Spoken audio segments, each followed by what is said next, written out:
Hi everyone, it's me again, Mr. Allen. Today, we have a new guest speaker, Rosemary, who is a final year computing student at Imperial College London.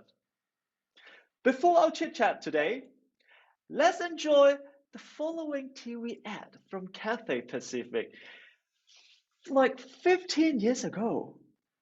At that time, me and my friends were all talking about this ad. This ad was really hit and popular. Surprisingly, with all the excitement, Rosemary was filmed in this TV ad. So now let's enjoy this TV ad together, and we will start our chit chat right after it.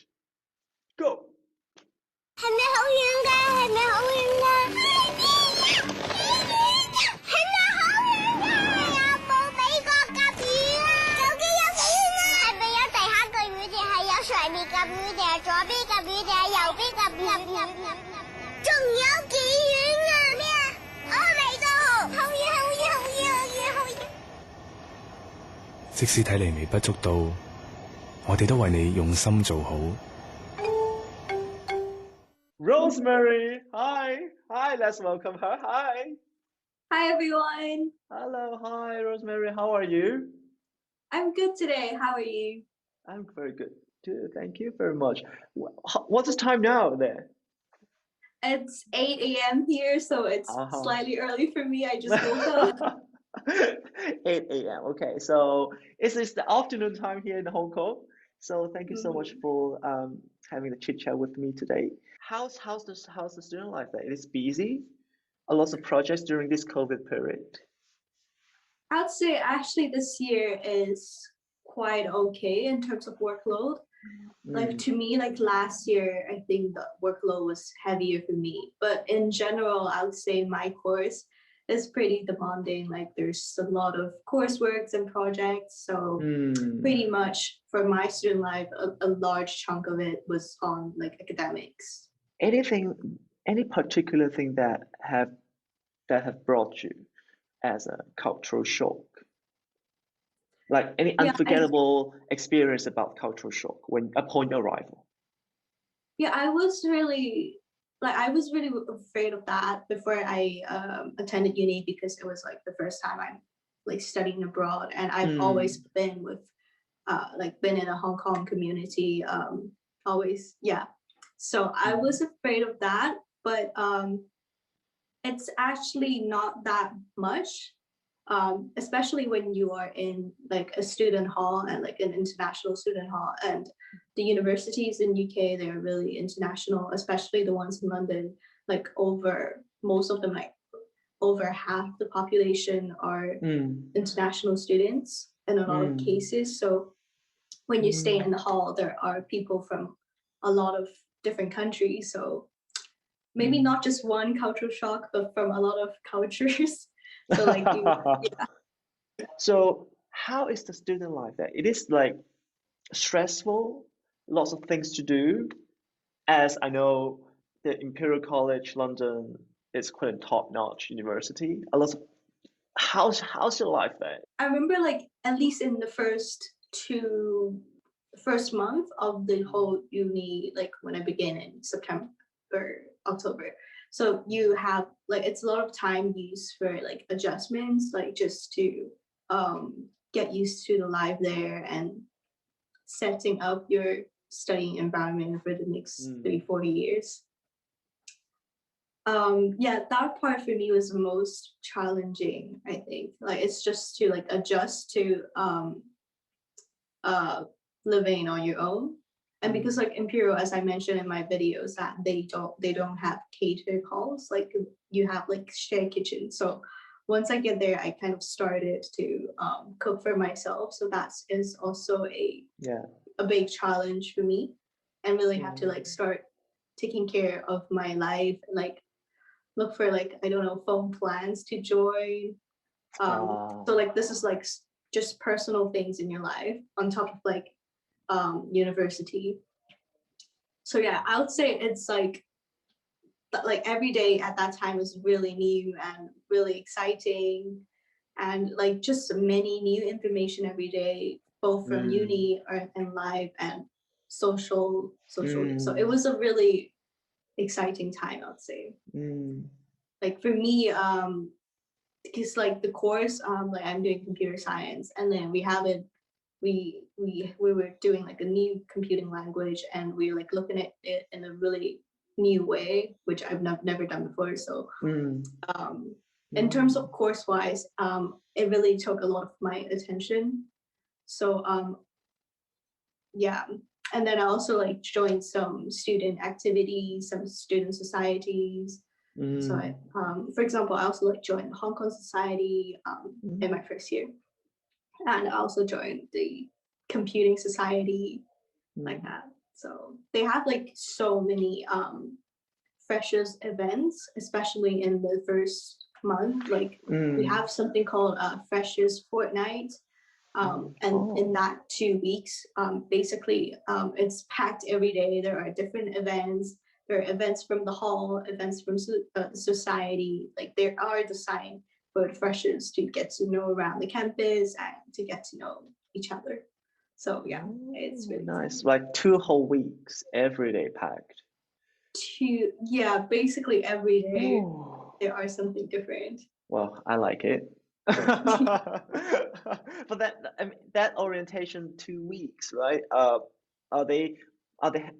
Were they happening before the school starts, or like actually starting on the 1st of September, right?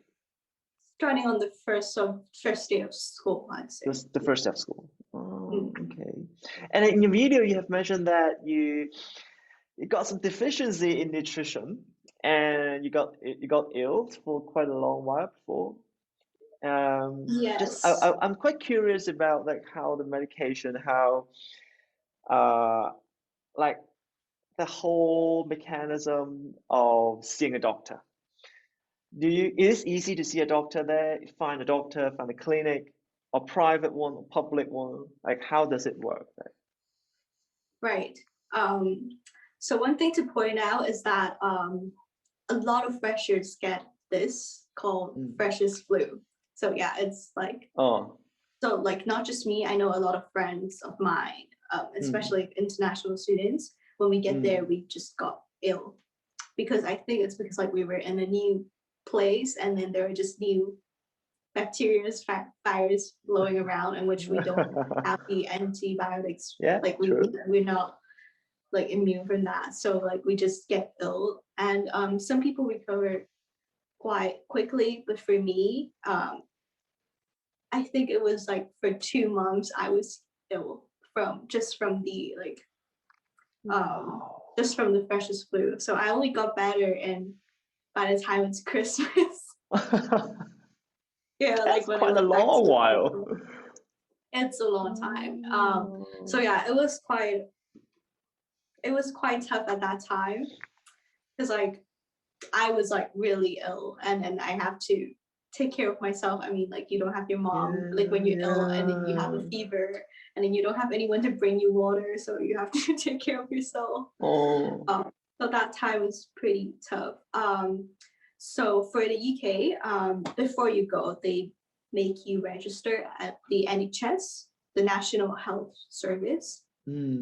So with that, you can access the public health system for free. So if you're doing like using the NHS, then I mean before you arrive, you will register at a certain GP, like a clinic, a public clinic. So it's somewhere like near the place that you live, or like there is like a college one, like a GP near the university. So I registered to that. So and then you can walk in or like make appointments to see doctors for free. And after you see the doctor, they will give you a prescription, and you have to get the medicine from the pharmacy by yourself. So that's a different thing from Hong Kong, because like in Hong Kong, you go to see a doctor and then they give you a prescription, and then you just go home. But here you have to go get the prescription yourself if you're using the NHS like GP for most clinics actually. So for you have to pay for this. You have to pay for the prescription, right? Yeah, you have to pay for the prescription. But for the appointment, like when you see a doctor, that's free if you're using NHS. Oh. So for me, I was like really ill, and I don't want to like go get prescription by myself because I was really ill already. Like I don't have the energy to go to a pharmacy. So I just went to a private doctor, a private clinic near my dormitory. I also had like insurance from Hong Kong, so like I had a student insurance, so I can like claim it using my student insurance when I apply that in Hong Kong. Yeah, so I saw a doctor, and for the private clinic that I visit, they also give me prescription, so that was good. Were there any tutors helping you to adapt to the new life? Like I don't know, Tutor. like buddies of I don't know, like those was international buddies who are assigned by the school to take care or to look after the freshers. For my university, there isn't any. I mean, we have quite a lot of international students, so there are not enough home students to do that. Yeah, okay. Well, I used to have the those international tutor to help me adapt to a new life, like take care of where to buy this, where to buy the furnitures, where to buy the food, how is the city, how does the city work? So we have a tutor on that. That's why I was just asking. We had like an international student office, and they would give you like a lot of like hangouts, like leaflets during the first, like when you first arrive, so you can find out most of the stuff about it. Okay. Yeah. So like I remember like when I like in the first day of arrival in the hall, I have like a box. It was like they would give you some. There are like a lot of leaflets and useful information in it, and there's also like some emergent supplies like a cup noodle. Oh, not cup noodle. It's a cup pastor. Those kind of things, examples. And then they also give you like a emergency phone card, kind of like that, so you can start to use it right away. It is easy to get a phone card there. Yeah, it is quite easy, I'd say. So you would just need to buy the phone card like from the convenience store, and you don't need any documents like credit cards, any of these like information to buy the card, right? Unless so, because like there are a few kinds of like phone plans that you can get. So one type is like the really easy ones that you can just go to a convenience store and buy a card, and then you can just top up. They don't require you to register or anything. That's basically the kind of card that they would give you in the box. And then if you want to get like a monthly rolling, so those are like monthly rolling plans, so you can just renew every 30 days or like put some credits, and then you top up, use it, like pay as you go, those kind of thing. And a second type would be to like just go to a phone provider and get a signed contract with the 12-month plan, and with that you would need to give information, and you need a credit card, kind of debit card, because they will like deduct from it every month. So yeah, but like definitely for the first few months you're all set. You can just use like the monthly rolling plan and then figure the rest later. Well, thank you very much for today. I think we in the next episode I will have more questions about your life there, because like when you settle down in UK, how does it work there with the dormitory, the student life? How do you make friends? We will talk about that in the next episode. So everyone, if you have any questions, comments about this episode, please drop them down, and I will see you next time. And I will see you, Rosemary, in our next episode as well. Thank you very much. See you. Bye-bye. Bye.